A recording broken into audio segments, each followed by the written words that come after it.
Now, Lisa's in the spirit of Sir Hubert Wilkins, all right. She's taken to the sky in a tiger moth.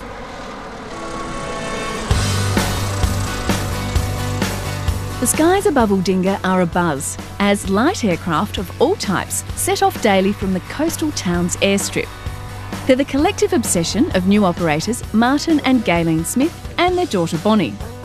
Charter work, joy flights and a thriving flying school keep them busy on the ground and in the air. Keith's already had the pleasure of a flight in their exclusive and luxurious Waco biplane. Come fly with me, let's fly away. Having watched Keith have a little too much fun, I thought it was about time I got in on the act. He's still in raptures over his Waco experience, an airborne jaunt in a $500,000 modern-day reincarnation of a plane first designed in 1935. Me, well, I was looking for something a little more authentic. Enter the latest addition to Adelaide Biplanes' fleet, an immaculately maintained 1942 Tiger Moth. 65 years young and still leaking oil as good as she ever did. This lovely old aeroplane was built in 1942 here in Australia. One of almost 9,000 Tiger Moths built worldwide, nearly 2,000 of them built here in Australia. The motto at Adelaide Biplanes is fly the dream. And now, in the Tiger Moth, you can fly the history too. After a little gentle coaxing from Bonnie, the old girl blutters into life. And it's my turn to experience the world through the struts of a biplane.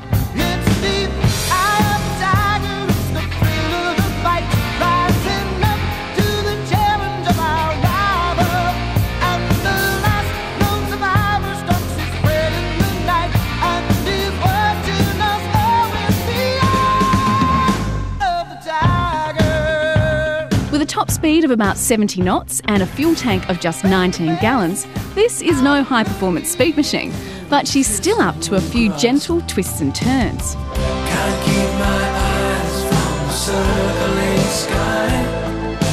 Tongue-tied and twisted, just an earthbound distant eye. The joy of a Tiger Moth is all about the open cockpit, the wind in your face, and the whistling of the wires as the Gypsy Major 4-cylinder inline engine responds to Bonnie's deft touch. It's a pleasure enjoyed by many before us.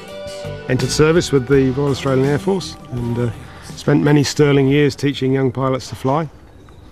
Subsequent to that, it was bought by a farmer here just across at Maitland on the peninsula, a chap by the name of Gordon Hastings, who owned and operated the aeroplane for almost 40 years. So it's still in its heart, it's still Gordon's aeroplane and we still treat it as such. Martin couldn't resist getting in on the act, and I'm glad he did. The Tiger Moth and the Waco flying in formation over the Wollonga Hills certainly make an unforgettable sight.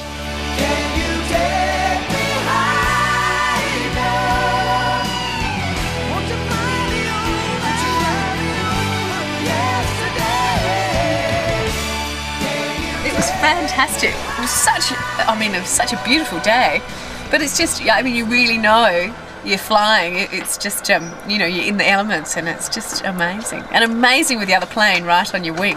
It's just such a great experience. Everyone should do it. As you can see, it's an experience that can leave you a little tongue-tied.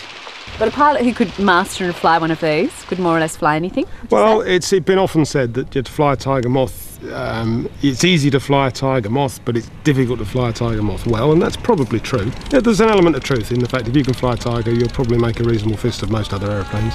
The Tiger Moth and the Waco are only two of Adelaide Biplanes' ever-growing fleet. They're based at the Aldinga airfield, where they run scenic and aerobatic flights, a flying school, charter work and aircraft hire.